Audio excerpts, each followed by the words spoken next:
Welcome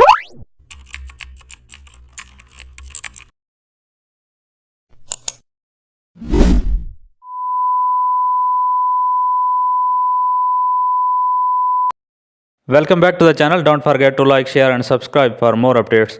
Today we will design a photography studio poster using custom shapes. Set a dark gray background for a premium looking. Pick the custom shape tool and select the camera icon. Add the camera shape near the top center. Change its fill to white for clarity. Insert a circle shape behind the camera to create a glowing effect. Reduce its opacity for softness. Choose the starburst shape. Add it behind lens area. Lower the brightness to keep it subtle. Add a white rounded rectangle at the bottom for details.